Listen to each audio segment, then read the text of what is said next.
dijantenkeun amal kasayan nu ditampi dipayuneun Allah Subhanahu wa taala. Amin. Tahirab sholawat kali salam mugia sapapaosna Allah curah limpahkeun kapanutan urang sadayana buktosna Kangjeng Nabi Muhammad sallallahu alaihi wasallam, tahilab ka kulawargina, ka para sahabatna, ka para tabi'in, atba'it tabi'in, kalabat urang sadaya salaku umat mantenanana nu salamina taat tumut satia kana ajaran Allah dugi ka yaumal qiyamah. Amin. Pengatur waktu, penata acara, kusim kuring dihormat al mukarramun, para alimil ulama, para juama, para kiai, para ustaz, para ajengan, para sepuh kali pini sepuh, wabil khusus pimpinan pondok pesantren Miftahus Salam, oke sadaya dewan kiai resami hadir, kalayan demaksad ngirangan raos hormat ka para kiai pangapunten terbiasa disebatani ciji budi hormat Karsana Habib di Sukabumi, kusim kuring dihormat bapak-bapak jelar istri sepuh anom, sadaya pihak anu ngiring berjuang, nu ngiring rumojong, nu ngiring ngemutan kanggo lancarna ieu acara, ngorbankeun harta tanagi emutan kalebet ngorbankeun waktos wengi ayeuna, mugia sanes kanten pangorbananana digentosan ku Allah, rupi-rupi kabinga di dunia, kabinga di akhirat. Amin. Orang doakeun di pasantren mugia dijaga diraksa ku Allah sapapaosna, janten sentral kanggo ngembangkeun ilmu ajaran Allah mapat dugi ka yaumal qiyamah. Para kiai nu ngalereskeunana mugia ku Allah dipabarinan sehat dohir tumakaning batin, tangkung barokah manfaat ilmuna, jembar milik rizkina, soleh putra kali turunanana. Amin ya Allah ya Rabbal alamin. Hadirin nali pangaosan rahimakumullah, nomutkeun asal pokok bahasa no disebat Isra teh adalah sayyirul laili. Saur bahasa urang mah hartosna lempang peuting. Jol we hiji pertarosan kunaon lempang peuting make diperingati. Sedengkeun aya jalmi nu teu eureun lempang peuting. Ukosna para badog jeung para bangsa, tapi teu pernah kakuping di hiji lemur aya acara peringatan ulang tahun bangsa. Kantos di dia aya acara ulang tahun bangsa, padahal mah si eta lempang peutingna tiap wengi. Dari sejarah Isra Mi'raj, Rasulna parantos ngantunkeun, nabina parantos daya. Tapi kunaon sejarahna dugi ka wengi ayeuna semarak diperingati. Waleranana diperingati sejarah Isra sareng Mi'raj baginda Nabi sanes pedah lempang peutingna.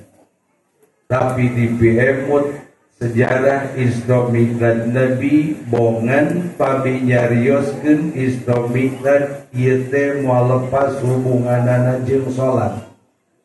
Tokaduana pami nyarioskeun Isra Mi'raj moal lepas hubunganana sareng masjid. Isra Mi'raj moal lepas sareng salat, margi salat mangrupikeun hasil perjalanan Rasul Isra Mi'raj. Kahade Bapak Ibu sadayana kana salat mah ulah nyebat oleh-oleh. Ari oleh-oleh mas sami we jeung sukro sami jeung peuyeum. Ibu nyaba angkat ka Bandung, di jalan mampir heula di tukang peuyeum. Ngagaleuk peuyeum 2 kilo. Datang ka Cireong, datang ka Lembur, dipasihkeun ka anak jeung ka kulawarga. Ceuk ibu tanyai, "Amah tas di Bandung tah meuli peuyeum?" Ceuk budak, "Abdi mah teresep peuyeum mawa hoyong ogenan tahu Sumedang." Wayahna tong teuing kudu ditukeurkeun eta peuyeum ka Bandung deui diganti kana tahu Sumedang. Ceuk ibu, ieu mah daek wae beuki dahar henteu mah tinggal bikeun we ka batur. Hartosna teu aya tekanan kudu ditarima, maklum namina ge oleh-oleh. Upami salat dianggap oleh-oleh, paur teuing muslimin nganggap salat teh jiga kana sukro. Daek wae laksanakeun henteu mah tinggal sare. Nomawi salat mah sanes oleh-oleh, tapi mutlak hasil perjalanan Rasul Isra sareng Mi'raj. Nu kaduana, upami urang nyarioskeun Isra Mi'raj ieu teh moal lepas sareng nyaritakeun masjid. Kunaon teu lepas jeung masjid? Margi diberangkatkeun baginda Nabi nu disebat Isra teh minal masjidil harami ilal masjidil aqsa. Ku Allah ngahaja nu dicarioskeun dina Al-Qur'an teh sanes jenengan lemur jeung nagarana. Padahal masjidil haram ayana di Mekah, masjidil aqsa ayana di Palestina. Tapi ku Allah dina Al-Qur'an teh teu disebatkeun nami nagarana. Henteu kieu sur Allah teh subhanallazi asra bi abdihi lailam minal Makkah ilal Palestin. Tapi justru nu ku Allah diabadikeun dina Al-Qur'an teh adalah jenengan masjidna. Diberangkatkeun baginda Nabi di Masjidil Haram dugi ka Masjidil Aqsa. Numutkeun saur jalmi nu parantos nyobian ngukur mah jarak antawis Masjidil Haram dugi ka Masjidil Aqsa teh moal kirang ti 4.500 km. Saurna da abdi macan ngajaran ngukur. Nu jelas mah tebih maklum benten nagara. Ku Allah teu disebatkeun Makkah sareng Palestina. Tapi justru nu ku Allah dimuat teh jenengan masjidna. Diberangkatkeun baginda Nabi di Masjidil Haram dugi ka Masjidil Aqsa. Diteraskeun perjalanan Mi'raj baginda Nabi. Diberangkatkeun ku Allah di Masjidil Aqsa ka langit kahiji, diteraskeun ka langit kadua, teras ka langit katilu, kaopat, kalima, dugi ka langit katujuh. Peryogi kauningan jarak antawis langit kahiji dugi ka langit kadua teh teu benten sapertos jarak ti Cireong ti lemur urang dugi ka langit kahiji. Bilih disangki langit 7 teh ngageblek siga kue lapis. Tebih kabina-bina. Bahkan tercekap Allah ngaberangkatkeun baginda Nabi mung dugi ka langit ka-7.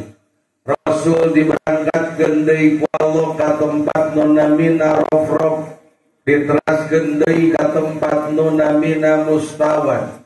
Diteraskeun deui Rasul ka tempat nu namina Sidratil Muntaha. Termasuk baginda Nabi ku Allah ditinggalikeun dianjangkeun kana pemandangan surga berikut pemandangan dina neraka. Tujuanana ku Allah disebatkeun dina eta ayat linuriyahu min ayatina. Mun nganggo bahasa urang mah linuriyahu min ayatina teh Rasul ditinggalikeun kana fakta, kana bukti, kana tanda agungna Allah. Rasul ditinggalikeun kana tapak da damalna Allah. Pangna make ditinggalikeun supaya ku Nabi didugikeun ka urang salaku umatna. Naon hikmah jeung tujuanana? Supaya karasa hina na diri, karasa doib na awak, karasa urang teu aya tangan pangawasa, dharma rokrak dinyawaan, ngagoler urang teu daya teu upaya dibandingkeun jeung kakawasaan dan Allah. Bujeng-bujeng urang kedah ningali kana akbarna Allah ngalangkungan sejarah Isra Sareng Mi'raj. Ningali damalan Allah nu aya di payeuneun panon ge urang mah teu kaharti da maklum kamampuan sirah terbatas. Di dieu aya buah cau. Cau nu ngaranna tungtungna el saalam dunya ngan ukur sarua, ngan ukur sajenis, ngan ukur sarupa. Cau pentil. Cau abon tungtungna cau cere tungtungna cau nangka tungtungna a. Tah jenengan cau ngaran cau nu tungtungna mangan ukur sarupa cau pentil. Cau pentil warnana hejo, dugi ka kolot anger kene hejo. Begitu ku Allah ganti rek jadi cau asak, hehejona ku Allah diganti ku warna koneng. Nu janten pertarosan dina waktos Allah neuneun warna koneng dina buah cau, nu hejo awalna teh. Eta warna hejona ku Allah diteuneun ka mana? Dalamun dikoet genan anger eta teh teu aya hejo. Allah ngadamel buah kalapa dugi ka dua lapis cangkangna. Aya cangkang luar anu hipu namina tapas, aya cangkang anu teuas lapisan jero namina batok. Teu aya liangan, teu aya pantoan, teu aya janelaan, tapi setiap buah kalapa dibobok di jerokna aya cayan. Allah kamana ngasupkeunana eta buah cai kalapa. Diraosan rasana amis beda jeung saharin jeung biak. Make naon Allah ngamisanana eta cai kalapa? Kan sirama teu bisaeun ngajawab. Anu mawi linuriyahu min ayatina ku Kangjeng Nabi kaalaman. Ku Allah ngahaja disodorkeun ka baginda Nabi engke didugikeun ka urang salaku pangikutna geus karasa lemah jeung doibna diri, leungit angkuh jeung leungit sombong nu aya dina awak manusia. Naon nu rek disombongkeun ku urang? Mikir kalapa teu mampu, ngemutan cau urang mah teu mampu. Komo mun mikirkeun Allah nyebat atanapi Allah nyiptakeun langit jeung bumi. Komo mun mikirkeun Allah ngaberangkatkeun perjalanan tebih panjangna baginda Nabi nu disebat Isra Sareng Mi'raj. Ku ningali fakta di hareupeun panon ge urang mah geus karasa lemahna jeung rendahna diri. Urang diciptakeun teh tina barang hina. Aya pipuyuheun namina endog puyuh. Sakilo teh dugi ka 30 siki, maklum endog puyuh mah sageung tungtung inung leungeun. Hayang meunang sakilo teh kudu 32 siki. Tapi kajen teuing ngeres endogna mun rek digaleuh per kilo. Tapi paling teu calon puyuh endog puyuh aya hargaan. Calon hayam namina endog hayam. Bade hayam negeri atanapi hayam swasta, rek hayam kampung atawa hayam kota, najan harga na beda. Endog hayam negeri mah 22.000 sakilo, atanapi 25.000 per kilo. Endog hayam lemur mah 5.000, paling murah 3.500 teh per biji per butir. paling teu calon enog atanapi calon hayam negeri jeung calon hayam kampung aya pangajian, aya hargaan. Pimerieun namina enog meri payu, pisoangeun namina enog soang, aya hargaan. Komo enog soang nu kacing calang mah ceuk beja hargana mahal, diteanganna kudukun keur pisarateun. Hartosna pisoangeun aya hargaan, pihayameun pientogeun, pimerieun, pipuyuheun aya hargaan. Tapi mun urang ngemut ari pijelemaeun saha nu rek ngajual jeung nu rek meulina di kantongannya aya nu herang, aya nu kiruh, aya nu koneng. Nu herang pi ustadeun, nu kiruh pi hansipeun, nu koneng pi bangsateun. Dagangkeun urang kopai ka lemur barade ye pi ustadeun, barade pi hansipeun, barade pi bangsateun. Bujeng-bujeng aya nu dagang dina ayana ge moal dianggap jelema bener, nu meulina ogenan saha pi jelemeunana ngabiri-gidik. Bujeng-bujeng kudu digaleuh, ngecret dina sarung gancang dibersihan, ngecret dina raksukan gancang dicuci. Urang teh diciptakeun tina barang sanes anu istimewa, tina barang rendah, tina barang hina. Naon nu rek diangos sombong ku diri urang hei umat manusia. Dibandingkeun jeung hayam ge mulya keneh pi hayam. Sanaos Allah nyebatkeun dina Al-Qur'an laqad khalaqnal insana fi ahsani taqwim.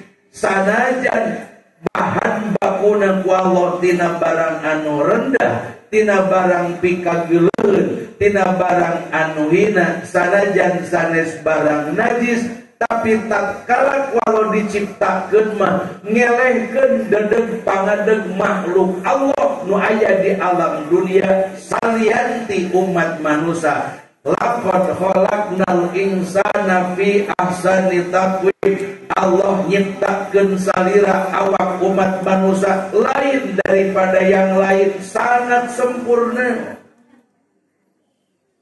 Usampurna sampurna na salira urang mun posisi nuju nangtung takawas abdi. Mun awak jalmi nuju nangtung bakal ngabentuk huruf alif nandakeun kana tunggalna jeung esa nadat Allah.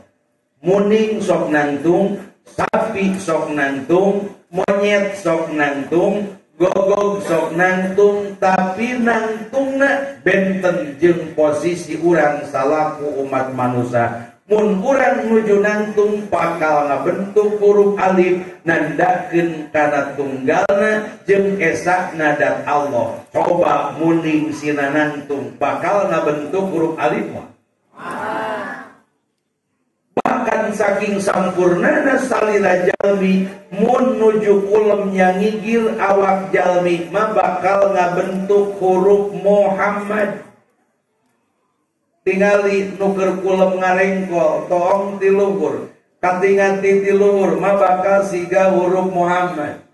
Ieu sirah minangka mimna, tina beuheung dugi kana cangkeng minangka hena, bubuleut bujur sapuratina mimna nu kadua, tukur nyonol kahareup dampal suku nyengklik ka tukang minangka dalna Muhammad. Coba embe sangigirkeun. Rek siga huruf Muhammad moal.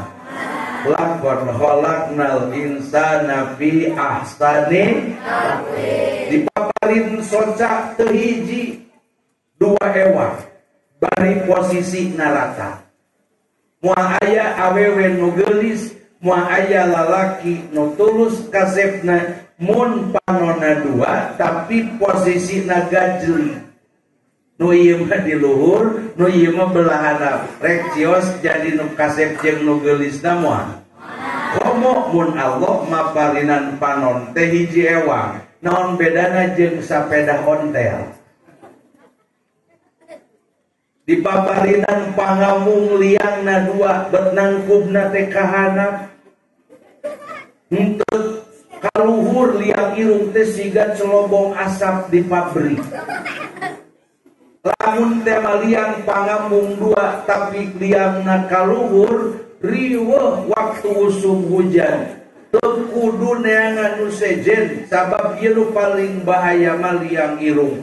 Begitu berhujan pasti nu panggeulana kedah dijaga teh liang irung bisi ngerebek kaeusian cai. Di paparinan baham paranti nyarita nyarios komunikasi tingali dina baham eta teh aya barang anu kontradiktif anu berlawanan. Di jero baham aya daging anu empuk letah namina.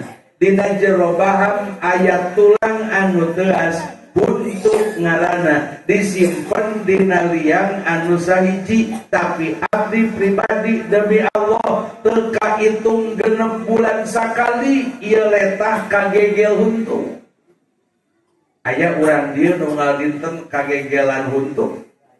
Meureun teu karancang maletahna ge. Sanajan liangna eta kene letah aya di dinya, waos aya di dinya, ulal elo letah kaluar ka jero kalur jeung kanap. Tapi geuningan teu unggal poe kagegelan huntu. Riweuh temenan lamun tiap nyarita ieu letah kagegel huntu. Pangriweuhna tukang pidato jeung tukang ngawuru. Kakaramu kodimah teh geus 2 kali ngucur cimata. Alhamdulillah cetruk petah teh kabugel huntu. Eureun heula ngaji teh. Pinang ieu leungeun kana pipi. Aduh ya Allah nyeri-nyeri teuing ieu letah manis seueur. Tuluikeun ngaji teh wassalatu wassalamu ala Rasulillah jepret deui wae. Gauh deui wae. Tungtungna mustami teh moal bebeunangan paling ge milang gagauk kana ajengan we anu keur pidato kagegelan letahna ku huntu. Saha nu ngaturna? Allah. Urang diciptakeun ku saha? Ku Allah. Sanes produk inung bapa. Mun teh mah sepuh sok hareuy kanu jadi bojo. Ayat tual, ayat toel, ayat culak, colok sagarupa teu maksud nyieun anak. Ngadeukeutan pamajikan teh sarerea ge ngamaksud mah nyarieun enak.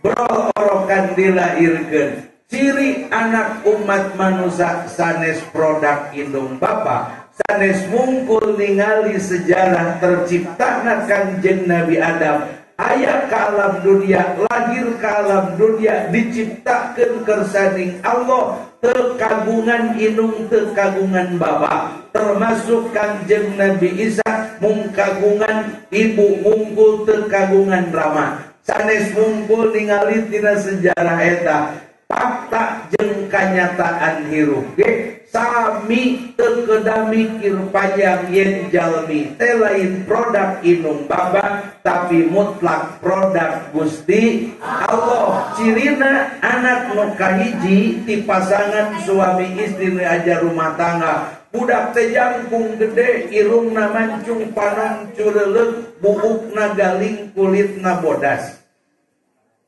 Bro teh anakan deui nu kadua. Nah beda pisan. Nu kadua mah nya pendek teh nya hideung, nya demes teh nya jocong, jabab panona semu juling, pakulitana na hideung lestreng. Tur padahal mun teori nyebatkeun yen indung jeung bapa adalah produsen umat manusia, mun aya jalmi nyebatkeun bahwa anak jeung turunan produk indung bapa, nu kudu pendek hideung demes jeung jocong teh lain anak nu kadua, pasti anak anu kahiji sabab nyieunna ge dialajar keneh.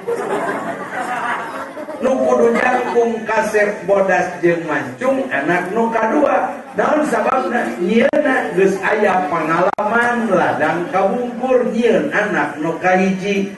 Lantaran menang Allah jadi beda. Urang produk Allah. Cicing di alam dunia disaungan ku langit, langitna kagungan Allah. dipaparin milik rizki nu teu tiasa dikalkulasi ge ti Allah, dipaparin kanikmatan nu teu tiasa dietang ge ti Allah. Wa in ta'uddu nikmatallahi la tuhsuha, milik rizki mutlak pangbagian ti Allah, urang dihirupan ge ku Allah, dimautan ge ku Allah, dipaparin sehat ge ku Allah, dipaparin teu damang ge Allah, nu ngahirupan urang ge Allah, nu ngamautan urang ge Allah, nu gaduh barzahna ge Allah, nu gaduh akhirat ge Allah. Sagala rupa nu aya di alam dunia diatur kudat Allah. Kunaon urang ari ku Allah teu pati jinggiapeun, teu pati sieun, nari ku Covid mah dibebeakan. Nepi ka aya di antawis lomur mah masjid nu geus bulungkan hampir sataun teu dianggo. Lain hungkul dikunci gemuk, tapi make tangkal awi saleunyeur, hencak katuhu dipaku, make ngaran sebelum COVID-19 landai, maka masjid ini tidak boleh digunakan. Bodoh kami Nabi. COVID aya, virus aya, komo sakedeung deui puasa marek daratang deui nu aranya. COVID aya, virus aya, kuman aya, penyakit aya, dangana ge di alam dunia. Tapi sing emut pan sadayana ge aya nu ngatur. Nu gaduh COVID Allah, nu gaduh panyawat Allah, nu boga cager ge Allah, pentak ka Allah. Lain nyumpat nyumput sueun kopan sieun COVID. Ai ka masjid hitung-hitungan naik ngantri BLT teu maja maneh. Ai masjid jaga jarak, pengajian hitung-hitungan antara berangkat jeung teu, geuning ai di pasar jeung di moal pagelap-gelap teu maja maneh. Cik mata atuh meuresan. Usum COVID, usum penyakit, lain ngajauhan Allah. Usum COVID, usum penyakit, ieu teh kesempatan beuki deukeut urang jeung Allah nu nyieunna. Perperieun himbauan jeung seruan atuh ti kepala negara sila ka masjid teu aya datang. Cik urang sing aya inisiatif, COVID aya, penyakit aya, ngan COVID jeung penyakit teh nu Allah, urang nagena nu Allah, hirup urang ge ku Allah, maot urang ge ku Allah, umur urang diukur, napas urang dialas. Bebeja kanu kagunganana lain nyingkaran masjid barudak hampir 2 tahun teu sarakola jadi jelema bodoh. Indung bapana hampir 2 tahun hese ngalah duit, hese usaha, hampir jatuh miskin, hampir jadi jelema bangkrut. Mun indung bapana geus bangkrut, anak incuk muslimin jadi jelema bodoh. Naon nu jadi kekuatan, gampang ngagaleina, gampang nyingsieunaana, gampang ngerenna, sing dijadikeun Yahudi ge gampang kami Nabi. Na'udzubillahi min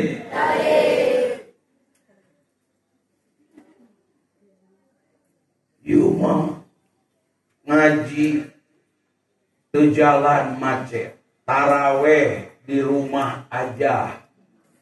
Idul Fitri teu sunat, aya nu sunat ge hiji-hijieun bari teu sasalaman. Kitu bae sasalaman jeung setruk sasalamanan. Sallallahu alaihi wasallam. Teu setruk mah sia teh. Diganti sasalaman teh ku ngadupeur. Geus hampir 2 tahun urang leungit kesempatan sodako. Pedan sahur Nabi nu disebut sodako teh lain kudu bro artos bro tuangeun, teu aya artos teu aya tuangeun. Senyum, marah mai budi, bear budi, alus pamenteu, hareupeun papada umat muslimin eta teh bagian tina sodako. aya batur papenak damang suranye cek urang Sunda. Tapi montong ai cungat cengir sorangan di mana? Naon pangaleungit kesempatan. Ai kumaha katingali senyum da atuh diberem. Tungtungna goreng sangka. Datang ka ieu mah teh papangi jeung salakina akang. Dia mah papangi jeung Nyi Ici euy teu seuri, teu ngomong. Urang salah naon ka Nyi Ici asa teu boga dosa. Padahal mah Ici teh seuri ngan dina jero masker. Nya teu kadeuleu atuh. Tah teu ibu tahap ieu diberem model kieu. Nuju seuri nuju baeud. Jawab. Nuju seuri nuju baeud. Seuri.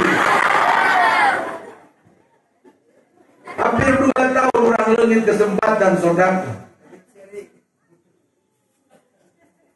Ya Allah, ulah berkerumun bisi kena COVID. Nah, ai budak geuning dikumpulkeun di imah tatangga 12 urang, nah eta lain berkerumun. Teu kaharti ayeuna. Barudak 12 urang dikumpulkeun disebutna teh cenah kelompok belajar.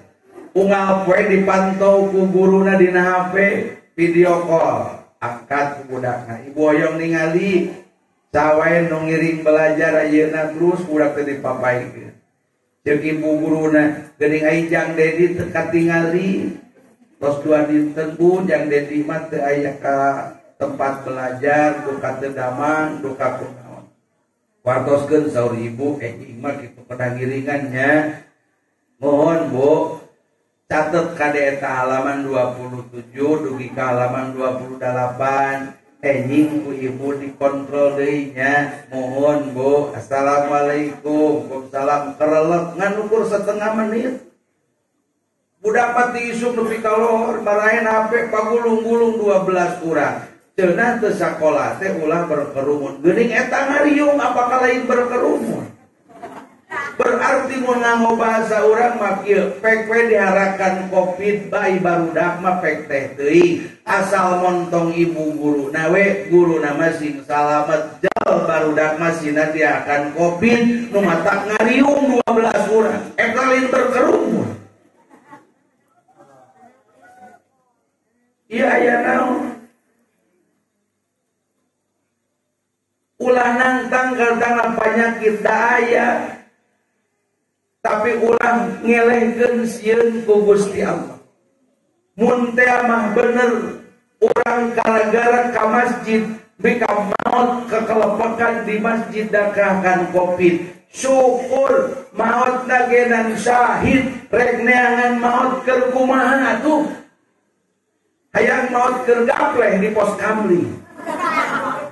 Meureun era ketua DKM ngumumkeun kudu make bahasana naon. Palayan disarengan kuawasan innalillahi wa inna ilaihi rajiun. Kersana Aki Ukri neme parantos ngantunkeun alam dunia di pos kamling nuju ngabandingkeun balak genep. Aduh heran. Ari kitu mah maot keur mingonan, maot keur jumatan, maot keur berjamaah.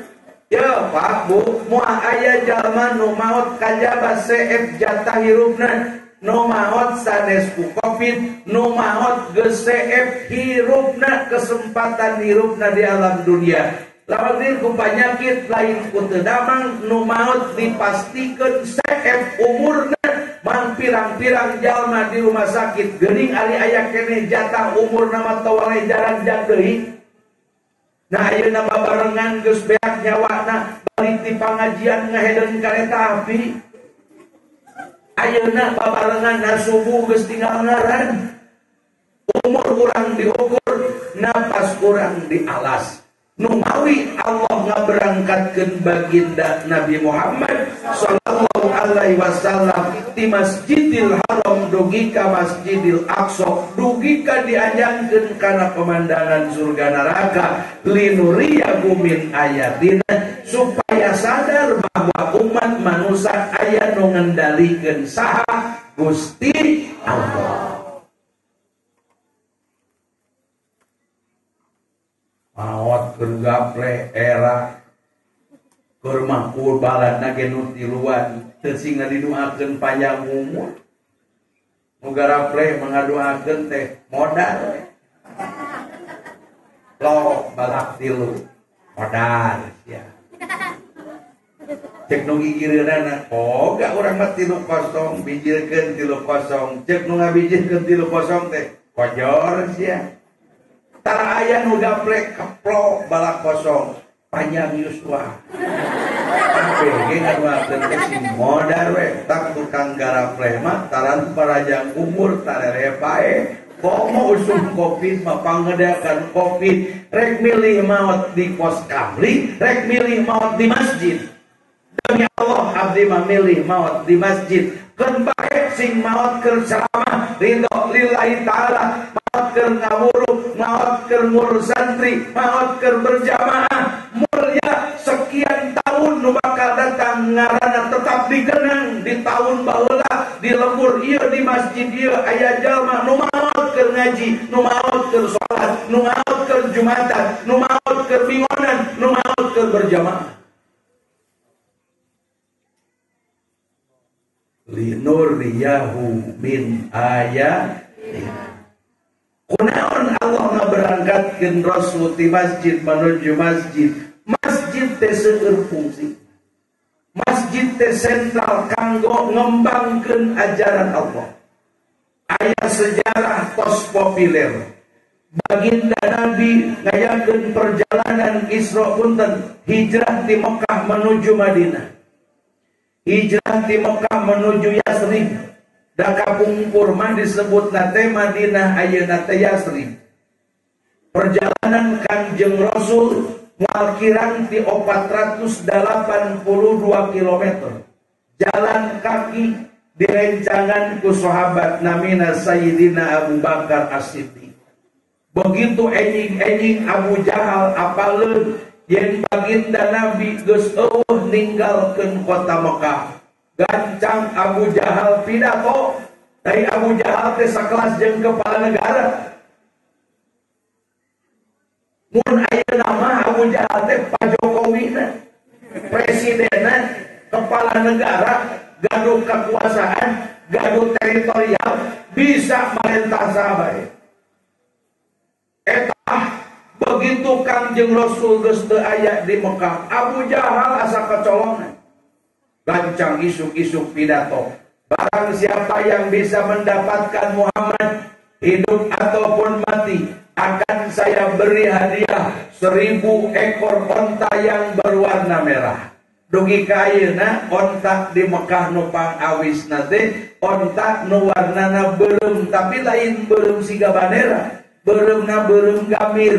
Aya onta hideung, aya onta nu bodas, aya nu beureum gamir. Tapang awisna teh onta nu beureum gamir.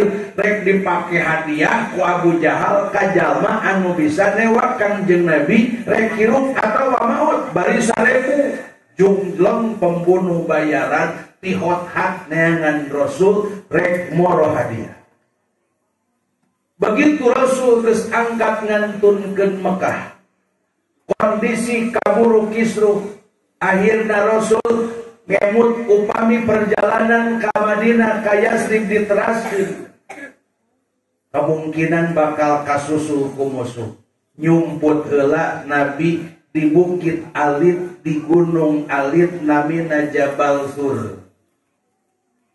Di luhur Jabal Sur memeh dugi kalawang guha pamit ngelepat insyaallah dalam warobi aya batu lempar kirang langkung ageungna sapotongeun lapang poli tuluy aya batu ngadekro sagageung katel paranti ngeletik di kampung.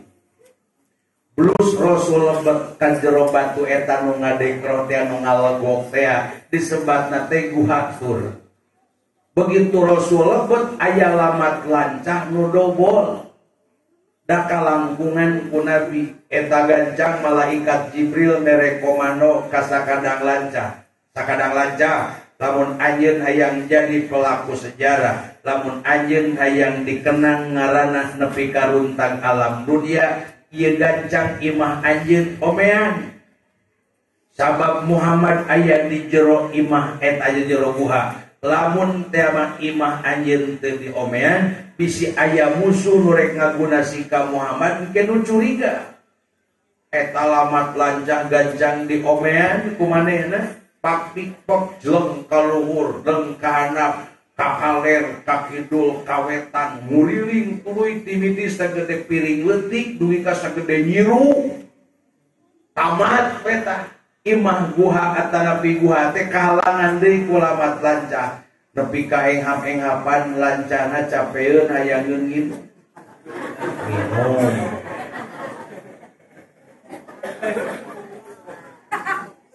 Jol teh musuh kadinya alak ilik. Wah berarti Muhammad teu ka dieu.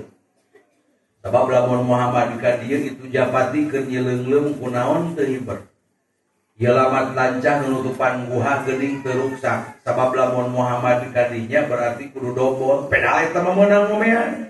Berarti Muhammad teu ka dieu. Turun deui musuh teh nu rek neangan Kangjeng Rasul. Tilu dinten tilu wengi Rasul rerep di eta tempat nu namina Guha Dur. Kondisi parantos reda nembe Rasul ngalajengkeun deui perjalanan dugi ka Madinah nu dituju. Jalan kaki teu aya grab teu aya ojol. Dugi ka Rasul anyog ka hiji tempat nu namina Kampung Kuba. Didinya Rasul pangawalna ngabangun masjid. Mung sababaraha awalas dinten Rasul datang ka Kuba teu ngadamel kantor sekretariat. Tapi justru nupang payuna dibangun ku Kangjeng Nabi di Kuba hiji masjid tengah ngaran Miftahul Jannah, tengah ngaran Baitus Salam, atanapi Miftahus Salam, tengah ngaran Miftahul Jannah, tengah ngaran Matla'ul Khair. Masjid polos pedah dibangun di kampung nu namina Kampung Kuba. Terkenal masjid eta disebatna Masjid Kuba. Teu bid'ah mun aya urang lemur nyieun masjid teu make ngaran kulantaran cicingna di Sukasenang, Masjid Sukasenang. Cicingna masjid di Kota Baru, Masjid Kota Baru. Rasul ge ngadamel masjid di Kampung Kuba tengah ngaran terkenal dugi ka ayeuna namina disebatna teh Masjid Kuba. Masjid nu paling awal dibangun ku Nabi na sejarah adalah Masjid Kuba. Diteraskeun perjalanan Rasul dugi ka Yasrib dugi ka Madinah. Sahabat Ansor asli penduduk Mekah. Sahabat Muhajirin anu ngiring hijrah bahkan seueur sahabat anu hijrah ti payun sateu acan Rasul. Dan Rasul sareng Sayyidina Abu Bakar mah hijrah ge pangpaneurina. Ngarumpul di Madinah bari satengah-satengah. Rasul rek dugi apakah moal loloban nama sahabat nu teu pati yakin yen Rasul bakal dugi ka Madinah ningali kondisi nu sakitu mencekam. Akhirna dan pertolongan Allah Rasul dugi ka Yasrib, Rasul dugi ka Madinah. Sahabat bercucuran air mata balas kubingah. Ternyangka Rasul nu mulya rek dugi ka Madinah. Nyarieun si Iran balas kubingah anu ngalegenda dugi ka wengi ayeuna. Tala'al badru alaina min saniyatil wada wajaba syukru alaina mada'a lillahi da ayyuhal mab'usufina jita bil amril muta jita bil amril muta. Balas kubingan sahabat Nabi dirangkul, Nabi dicium pananganana. Bahkan seueur sahabat nu nawiskeun jasa ka Kangjeng Rasul sungsong, ya Rasulullah abdi kagungan taneuh 50 tumbak mangga satengahna kanggo Gusti Rasul bilih peryogi tempat kanggo ngawangun tempat istirahat. Cek Nabi kok 50 tumakanana taneuh keur anjeun kami can waka butuh tempat jangka bangun. Sasaman deui Rasul jeung sapali sahabat aya nu nawisan bumi, ya Rasulullah abdi kagungan bumi teh dua, nu sae hiji nu awon hiji, mangga nu sae kanggo Gusti Rasul wios abdi nempatan bumi nu awon ya Rasulullah. Saur baginda Nabi duanana imah nu alus jeung nu butut koker anjeun kami can butuh imah. Aya sahabat nu sasangkleng ya Rasulullah abdi gaduh bojo ge dua, nu geulis hiji nu betekok hiji, upami Gusti Rasul kersa nikahna mangga bojo abdi nu minang kapang cantikna panggeulisna ku abdi bade dipirang ketos reng seindahna mangga tikah ku baginda Nabi wios nu betekok sareng abdi. Saur Nabi duanana nu geulis setengah geulis kok nu ayeun kami can butuh pibojoeun. Teras Rasul pidato, mun anjeun bener cinta ka Allah, cinta ka Rasul, mun anjeun hayang jadi manusia pembela agama Allah, tong namahan lahan bangunan, tong nawaran imah, tong nawaran pibojoeun. Tapi lamun anjeun cinta jeung nyaah kana agama, bangunlah kalian sebuah masjid. Dititahnieun masjid bukan jeung Nabi. Sahabat Ansor Muhajirin bau membahu ngabangun masjid nu ayeuna di lebetna aya makom Kangjeng Rasul di Madinah namina Masjid Nabawi. Janten Masjid Nabawi teh ayana di mana Bu? Di Madinah, lain di Pamuntut kade. Kunaon Rasul dugi ka Kuba ngabangun masjid? Kunaon nu diarahkeun ku Nabi ka para sahabat di Madinah? Ternyata ngabangun masjid. Aya naon atuh masjid? Bahkan Nabi hadis nyebatkeun man bana masjidan kanallahu baitan fil jannah. Jalma anu ngabangun masjid di alam dunia ku artos sarupiah, ku kesang satetes, ku cai saregot, ku tuangeun sahuap, kajen teuing ku pengorbanan nu teu pati berharga, tapi ikhlas karena Allah aya ngabangun masjid. Banallahu baitan fil jannah, ku Allah umat manusia nu berani berkorban keur bangunan masjid. Banallahu baitan fil jannah, bakal dipangbangun ke hiji gedung mahligai di surga na Allah. Ulah ngabangun masjid dugi ka dijamin dina lisan baginda Nabi. Margi masjid sentral kanggo ngembangkeun ajaran Allah. Di antawisna masjid teh paranti ngabina takwa. La masjidun ussisa ala taqwa. Masjid teh tempat ngabina takwa, tempat nyadarkeun umat manusia, tempat ngelingan umat manusia supaya jadi jalma anu sadar diatur hirup ku Allah. Tak aya di masjid sok tagala diomongkeun. Ieu mah nyaritakeun rana di masjid, nyaritakeun duda di masjid, nyaritakeun minyak sayur langka di masjid, nyaritakeun LPG anu galon anu melon teh 3 kilo, jaba hese teh jaba mahal di masjid, nyaritakeun Orea tablet di masjid, nyaritakeun kondom di masjid, nyaritakeun harga kalapa di masjid, nyaritakeun PBB di masjid, nyaritakeun vaksin di masjid, nyaritakeun BLT di masjid, nyaritakeun dahareun di masjid. Saur baginda Nabi, jalma satu kali nyaritakeun urusan dunia di jero masjid, nu eueuh sangkut pautna jeung masjid, teu aya patalina jeung agama, tapi dicaritakeun di jero masjid. Sakali nyaritakeun urusan dunia di jero masjid, amal kahadeanana ku Allah dilebur salami ke 60 tahun.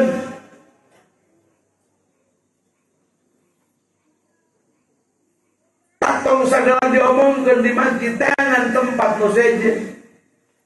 Masjid khusus kanggo ngagemleng katakwaan.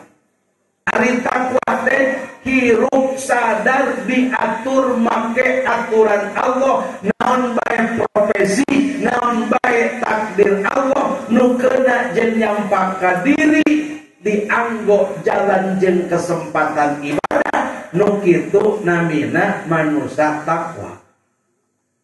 Allah nyayogikeun surga sanes keur ajengan. Allah nyayogikeun surga teu keur kiai, teu keur ustad, sanes jang nu beunghar, sanes jang tukang tani, sanes keur anggota dewan. Tapi Allah nyayogikeun surga uiddat lil muttaqin, keur sakupna umat manusia nu bener iman jeung takwa.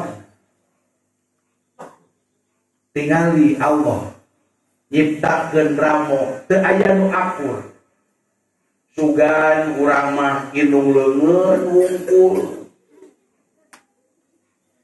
atawa cingir wungkul, komplit ku Allah. Seperti komplitna umat manusia di alam dunia. Aya nu jadi ustad, aya nu jadi pejabat, aya nu beunghar, aya nu fakir, aya padamal negeri, aya padamal lian ti negeri, aya padamal swasta, aya tukang tani, aya tukang buburu, aya nu jadi salaki, aya nu jadi pamajikan. Eta teh sadayana takdir ti Allah. Apa hasibtum annama khalaqnakum abaza, ulah disangka Allah nyiptakeun takdir nasib nu aya dina awak urang manusia Allah teh heureuyan jeung Allah teh banyo.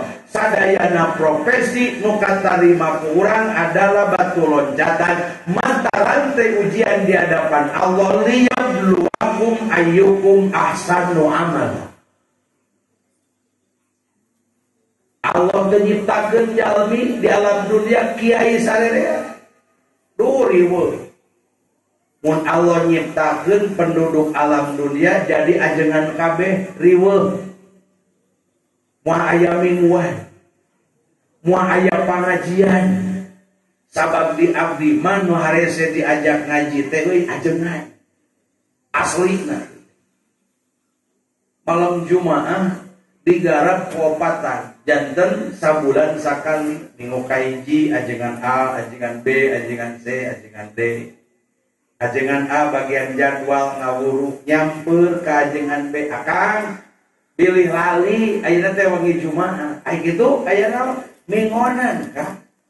Pilih bade sareng yu, pilih motor akang tos kenging ngumbah mah teu kenging teu nyenak motor. Dibonceng we ku abdi kumasur ajengan B, mangga aja dipayun kan arwah akan mah bagian malam Jumaah katilu ayeuna mah sanes jadwal sanes giliran ayi ayeuna mah jadi keur saaswa teh ini ka masjid upami bade ngawuru giliran ngupingkeun panguruk ti batur mah dinitu ya mah. Tak lamun Allah nyiptakeun manusia jadi kiai sarerea moal aya bingonan. Ku Allah diciptakan jadi kepala desa sarea, anu diurus. Allah nyiptakan ramu, tesingna sami ukuranana. Aya anu petekel penek, indung leungeun. Tak istimewana awe teh kitu, kajenting aya di lalaki, teu bapa leungeun disebutna teh naon? Indung leungeun. Bukan di mana di lalaki bapak leungeun, mun di awewe indung leungeun henteu ek di istri pamengget ge disebutna teh naon? Indung leungeun. Kitu istimewana istri teh. Nepi ka anggota badan ge seueur anu jenis kelaminna awewe. Tah, paranti nguping disebutna teh ceuli. Matak disebat keceu ginaonana? Awewe. Lamun lalaki mah lain ceuli. Kangli atawa pakli kulantara nu awewe disebutna naon? Ceuli. Tah ieu paranti ningali disebutna mata. Mata disebut ma ge naonana? Awewe. Ieu paranti nyarios biwir. Mata disebut ibi ge naonana? Awewe. Di handap aya bitis. Tak disebut ibi ge naonana? Awewe. Tuangan wae nepi kaloba nu diborong ku ibu-ibu. Cilok, enci, eta teh sebutan keur cina awewena dalam munjang lalaki nama engko berarti kolok. kulantaran awewe cilok, cireng, cimol, cipe, bakso, takjub mbage awewe, mie ayam, mie teh ibi teh. Ai urang atuh naon? Aya sarupa sakalian papais man urang. Allah ngadamel indung leungeun. Ieu teh gaduh jasa sabab setiap nyaritakeun kasayan pasti nu tampil teh indung leungeun. Ai pakumu kumaha di dieu palurah ih sae nyantri. Dupi pacamat kumaha nyantri. Mun nyaritakeun barang-barang hade pasti nu tampil teh jempol alias indung leungeun. Sopan jeung teu sopanna jalmi mun aya nu naroskeun cik tingali nuduhkeunana nah ku curugna ku indung leungeun. Mun ku indung leungeun dipastikeun jalma apaleun etika. Ujang kasep bade ngiring tomaros dupi panok pasantren Miftahus Salam palima. Ras bae bapak ka dieu. Ras ngiring sareng jan ieu. Engke di paitu da seueur ieu noreng magi wangi nuju acara. Oh, atuh nuhun jang, mangga sabi-sabi. Aya deui nanyakeun. Jang bare tumaros dupi pasantren Miftahus Salam palimana. Ceuk budak tupat di deui ka deuleu. Jabak ku indung leungeun henteu ieu mah ngadon ku curug jaba nyebut deuleu. Adeuleu ti deui Pak upang cacang ieu lah tanyakeun lah pas teu boga nabi wae. Tahu teh nu teu ingeun ieu budak euy wawoge henteu teu gablek pisan sopan santun. Tapi ku jempol nandakeun jalmi gaduh etika. Ari ieu curug paranti naon nu kagungan putra buah mah Allah maparinan curug teh manfaat pisan. Tah jingjing, tah bawa, tah kirimkeun, tah dilepan. Tanu itu sapukeun ieu beresan. Tah ieu bona kade leungit tanota anu geus beres tapi pijeun duduk we geus kamala-bala. Tah ieu teh jejentrik teh ieu tah. Termasuk tukang pidato ge. Dalam ku Allah dibere ramona sapotong da moal dia ngaju. Paling disangka kutil. Naon nikmana tukang cacarios ku Allah geuningan di paparinan ramo, di paparinan ieu naon disebutna teh curug. Ieu teh ngandung arti ngandung siloka. Kasalahan batur kajeun ditunjuk lorek paling seueur ngan ukur dua. Tapi nu tiluna deui mah nuduhkeun teh kana awak sorangan, hakikatna tukang nyarita, tukang papatah, tukang merentos ya, tukang pidato payuneun batur, hakikatna lain keur papatah ka batur, intina keur ngabejaan diri, sangkan tingkah jeung kalakuanana teu paca limpang jeung teu nyalahan jeung naon rupa nu diomongkeun. Ari nu ieu dua paranti naon dianggo pidato mah teu sopan, dianggo nuduhkeun jalan ge teu patos sae. Kanggo nyimpen cincin bade duanana mangga, bade hiji di antara dua mangga. Najan Rasul mah nyontoan teh sok dina kelingking dina cingir, matana dikajerokeun. Tapi abdi mah sok leungit we euy mun di alianna cingir teh ngatleng wae da pondok teh. Tapi nakeun rek ka dieu atuh ai cingir paranti naon lumayan jang sakalian ngoperasi boal hayam bagian cingir. Hayam teh galapak teh salakina cik tong nyai bisi hayam urang. Nya akan jeung hideung teh mah tewa colok entong ku indung leungeun bisi dobol. Kucingin, cos, akan ngagetruk heueuh eta teh nog kurungan eta teh hayam urang terek nog ngoperasi boal hayam bagian sieun.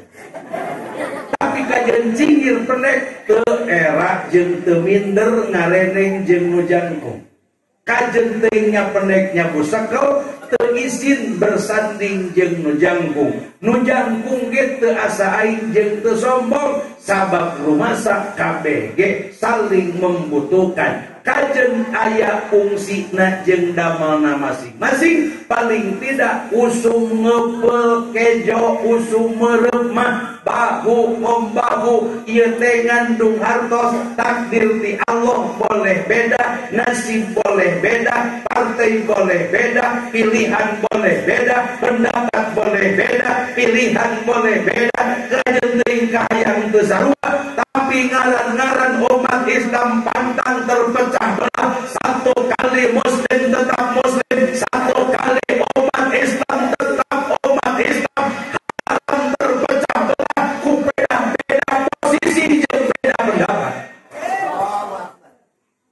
Tuh, dipereupkeun mana hiji. Padahal di dieu teh aya indung leungeun, aya curug, aya jari manis, aya jangkung jeung aya cingir. Jadi hiji kepalan, jadi hiji kebel, nyieun huak ge jadi tiasa, ngeupeul bedog ge jadi pageuh, nyekel doran pacul ge jadi seseg. Naon sababna? Kerja sama, lain sama-sama kerja. Allah nyiptakeun surga uiddat lil muttaqin, keun sakumna umat manusia nu memiliki iman jeung takwa. Masjid paranti ngagemleng manusia supaya wedel iman jeung wedel takwana ka Gusti Allah.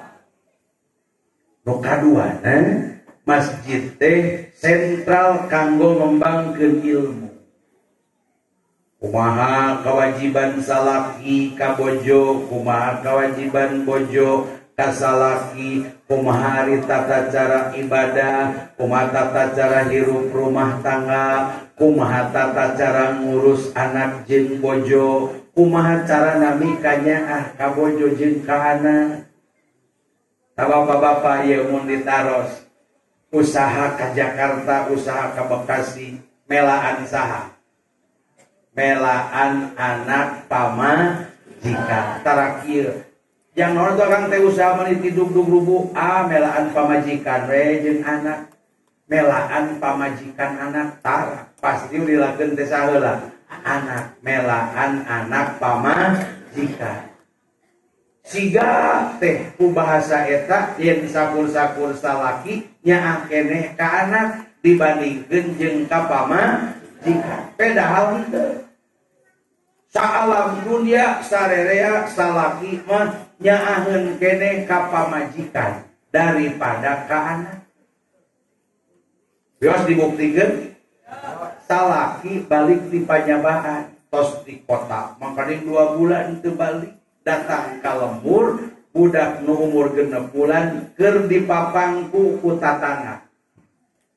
Tuh si Kasep, si Geli, si Gaya, si Herang, cek tatangga teh bari diciuman. Datang bapakna tos di Jakarta ningali budak keur ditapangku ku tatangga, ngamek moal bapakna.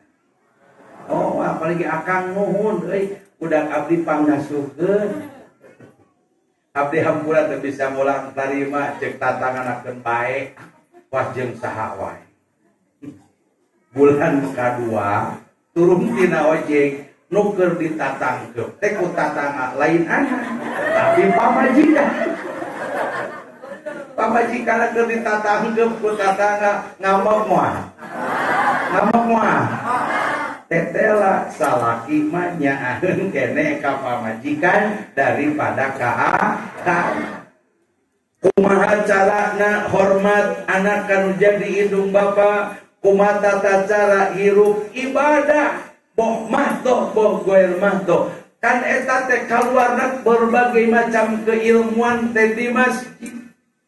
Nepi ka apal dorakana ninggalkeun ngaji teh akur jeung doraka ninggalkeun salat. Apal bahwa milari ilmu teh hukumna wajib.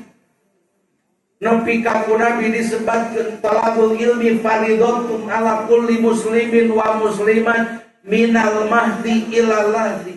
Wajib hukumna milari ilmu teu nganggo hukum sunat. Wajib ngaji teh tira miminta ngaji ilmu, tira ngawitanana wajib milari ilmu, ti mimiti di ayun, ti mimiti di ais, ti mimiti guru dag lahir. alah cek ibu teh orok kurang nu 6 bulan umurna atuh kudu diasukeun kami tahu salah montong masantrenkeun orok eksaha nu ngaganti popokna ngurus nu rada galedege teu kurang kolem hulu teh ayeuna rek kita mah jeung oroknya kapan saudara bimbinal mah di nu dimaksud didinya lain masantrenkeun orok ibu sebagai madrasatul ula madrasah anu kahiji ngurus anak ngasuh anak nimbang anak sing Islam ulah ieu mah bahasa teu para rugu dipake nimbang anak budak orok awewe der teh ditimbang ku lagu jablay lai panggil aku si jablay no jablay no gelis teh si jablay no elang teh teu jadi ungkuk untung gede deuleut aya deui di belah kidul manusok narimbang anak teh neleng nengkung aya di dieu neleng nengkung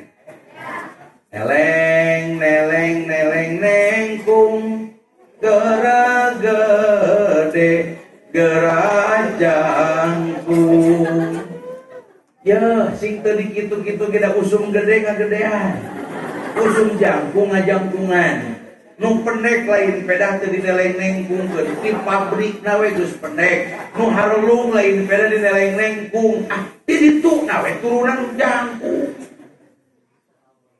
nu paling parah bait kadua gerasa kolak kabar jauh-jauh teh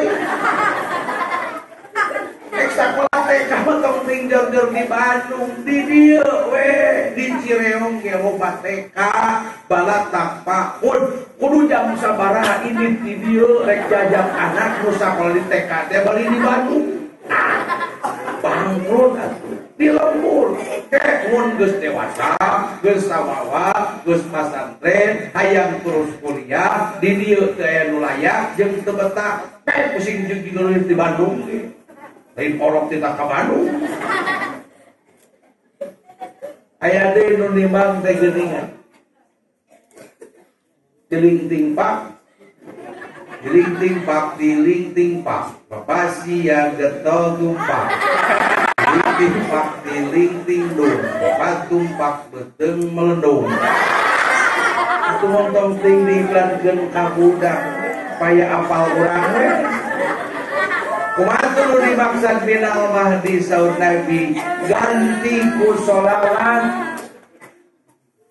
ibu gaduh pahala cepil anak jadi terbiasa ku kalimah zikir jeung kalimah ilmu urang boga ganjaran ladang sholawatna budak oroke tibra Allahumma sholli salim ala Muhammadin wa ala alihi wa sahbihi ajmain budak tibra urang boga pahala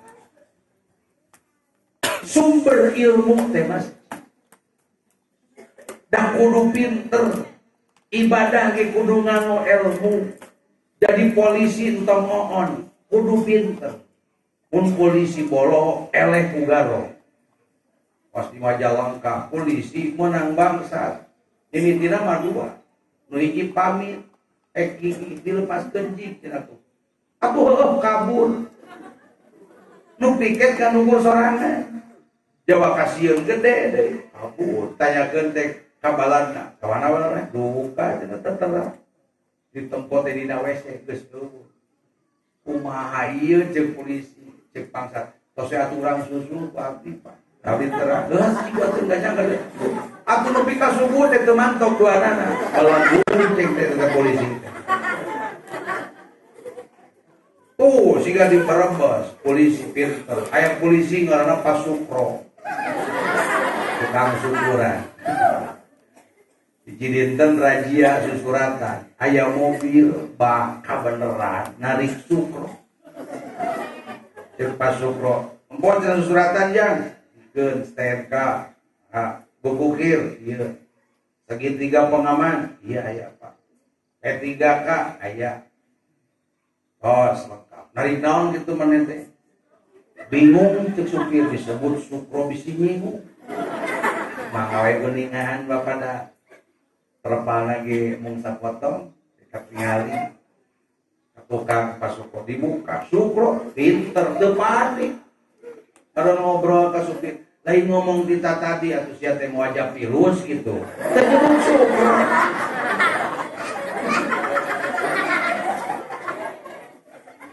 Allah bakal diangkat derajat martabat jalmi nu kaungan ilmu yarfa'illahu alladziina aamanu minkum walladziina utul ilma darajat. Salat bakal dijamin sah mun nganggo ilmu, ibadah haji bakal sah lamun gaduh ilmu, usaha bakal sukses mun gaduh ilmu. Man arada dunya falai bil ilmi wa man aradal akhirata falai bil ilmi wa man aradahuma falai bil ilmi. Muarana tina ilmu, di mana ayana ilmu? Di lebat masjid ngalangkungan fatwa jeung piwejang para kiai jeung para ustaz.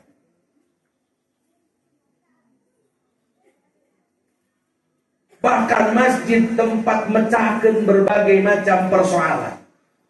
Lain dianggap ngangukur jadi persoalan. Ada diatur ilmu. Di bawah zaman Fir'aun lelengohan ge eueuh naon. Ai ayeuna niriweuh siga nu eueuh deui piuruskeun jeung eueuh deui pacabakan nu seje. Ngapun ngatur-ngatur koa segala rupa itu ieu.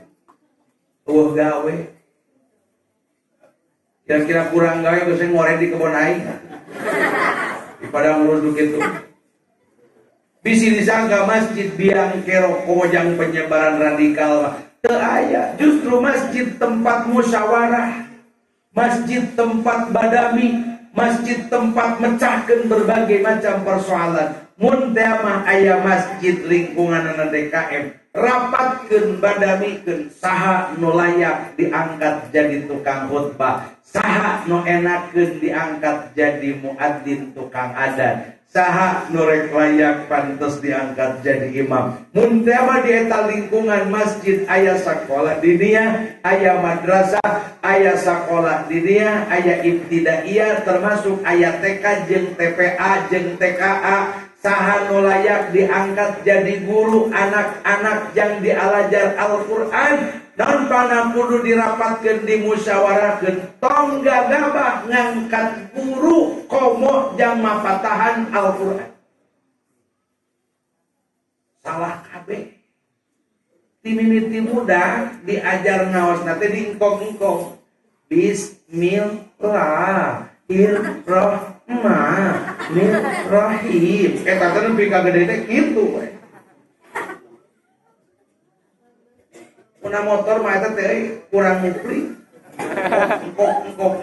Muna sato mah bangkok. Bismillahirrahmanirrahim.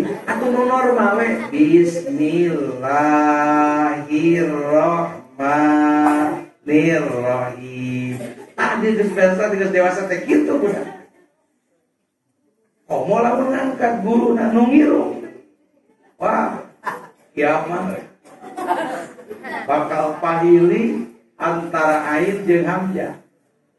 Nu ngiru ngawuruk ikro sok ajaran. Nyalengir budak teh kabeh. Jeung nu ngiru barudak nyengir kabeh. Pedahal ba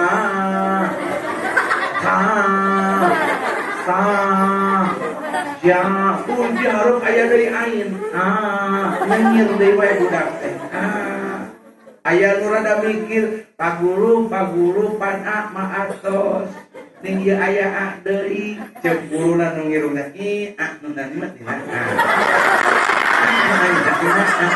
kabeh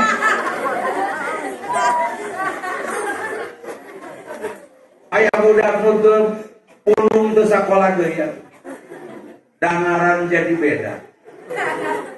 Jejen jeung budak hadir, Aisyah hadir, Fatimah hadir, Rita hadir. Apaan sa Inova? Asal di absen tadi ayah apaan sa Inova ya? Tawan jeung Mercy jang sekalian.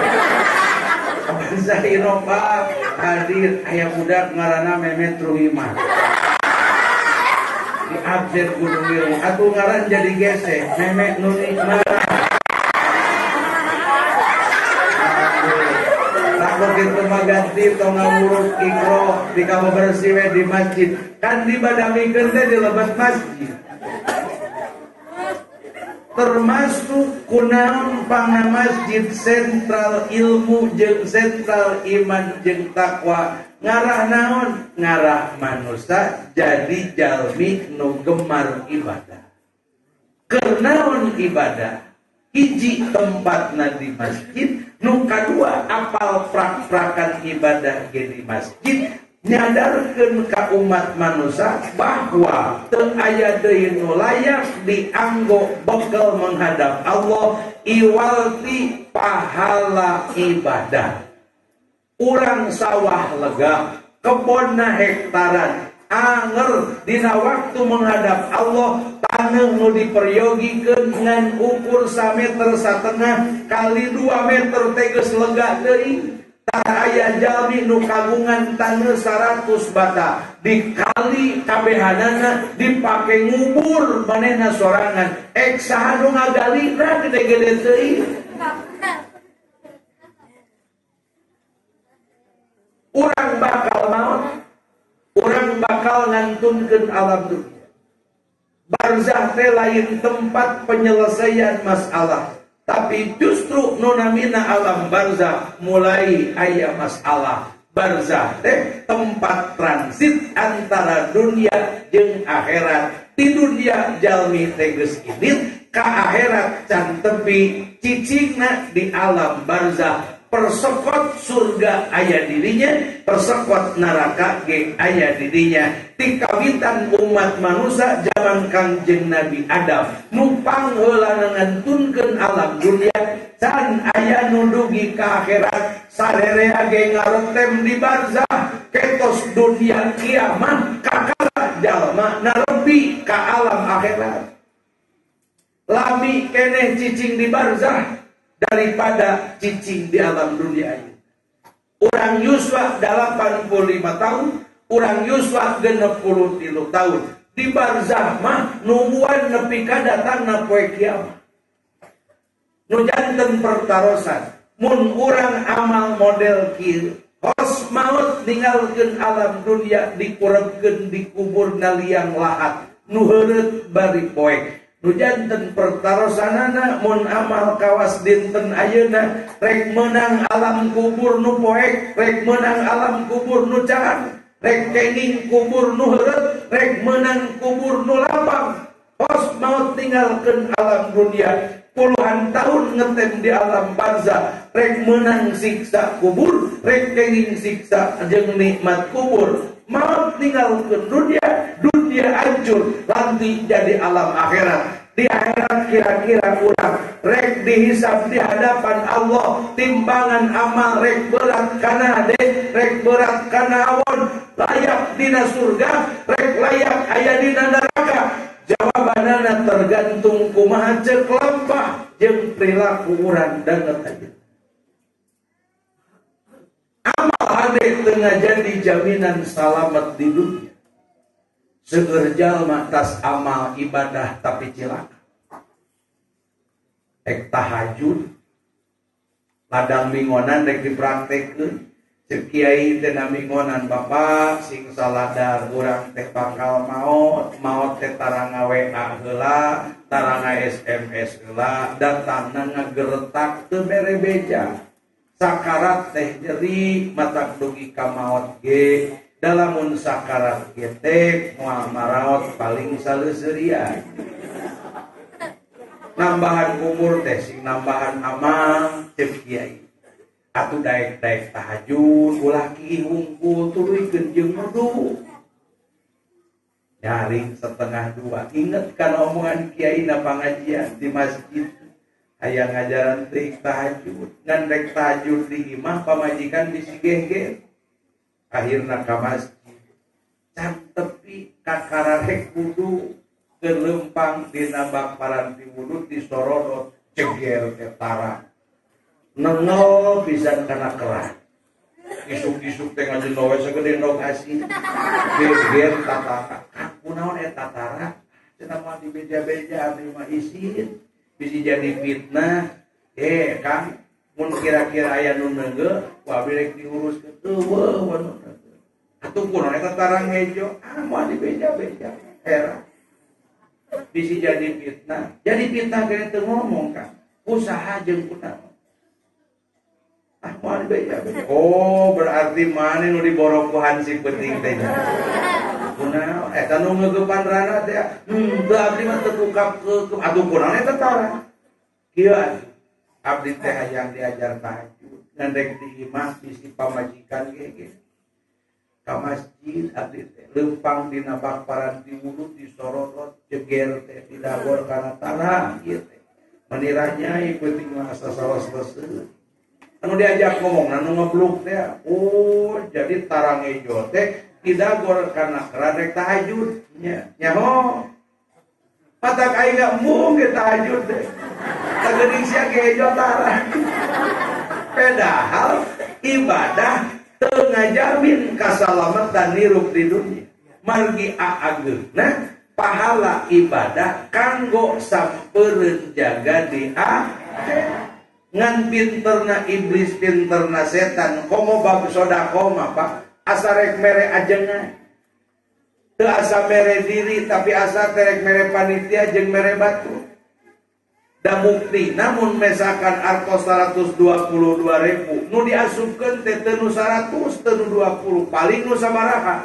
nu 2.000 padahal Allah geus nyarioskeun Al-Qur'an wal akhiratu khairul laka minal ula wal akhiratu khairu wa abqa faman ya'mal mithqala dzarratin khairan yara faman ya'mal mithqala dzarratin syarran yara mathalul ladzina yunfiquna amwalahum fi sabilillah jeung saterasna Allah nu nyebatkeun jeung ngajanjikeun yen pahala ibadah wallah bakal diganti jeung bakal dilipat gandakeun apapun bentukna anger dibandingkeun jeung akhirat jauh lebih utama jeung lebih penting kahirupan jeung pibakaleun di akhirat mere 2000 hakikatna lain keur mekelan kiai tapi keur mekelan diri artos nu 120.000 dicandak muli nu 2.000 diasupkeun kana kenteng jeung kotak amal tur padahal artos nu 2.000 perak eta pisan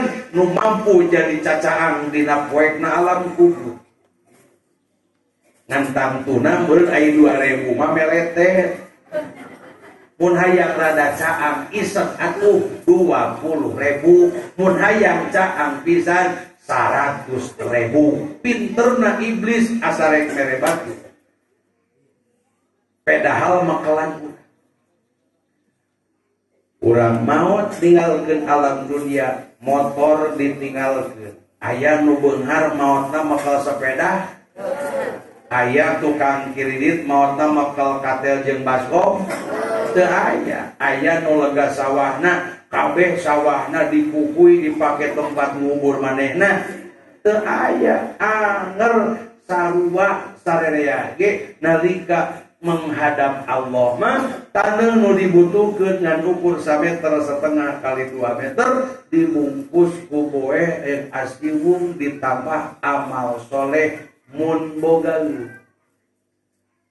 kira-kira mun amal siga wengi ayeuna teu aya peningkatan jeung teu aya perubahan rek kenging nikmat kubur rek kenging siksa kubur enjing pageto urang dijemput ku Allah kudu ninggalkeun alam dunia rek menang nikmat rek menang laknat rek menang bunga rek menang susah jawabanana tergantung kumaha sikap jeung perilaku urang danget aja hakikatna gentos tahun kamari sasi Rajab ayeuna tos Rajab deui kasa kamari ma Ramadan ayeuna geus rek mangi Ramadan deui hakikatna sanes namihan jagjag jeung nambihan panjang yuswa tapi kerengurangan jatah hirup leungit satahun di tahun ayeuna dugi ka tahun kamari dugi ka ieu.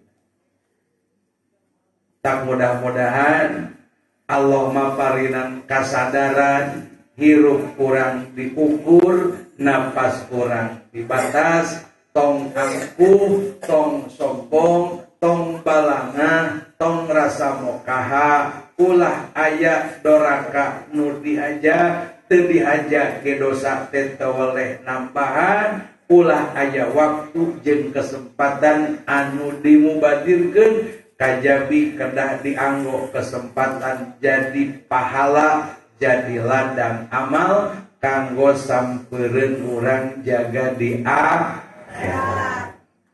Tak mudah-mudahan urang sadayana ku Allah diapi, diraksa, dijaga sapapaosna. Amin. Putra putri turunan urang mugia ku Allah didamel putra jeung turunan nu saroleh solihah. Maslahat manfaat dunia tamat dugi ke akhirat. Pesantren doakeun mudah-mudahan ku Allah janten sentral kanggo ngembangkeun ilmu Allah. Jalmi nu aya sekitar pondok pesantren mugia janten ahli ieu pesantren, mudah-mudahan janten pendukung agama, janten pewaris perjuangan para anbiya jeung para rasul utusan Allah. Amin.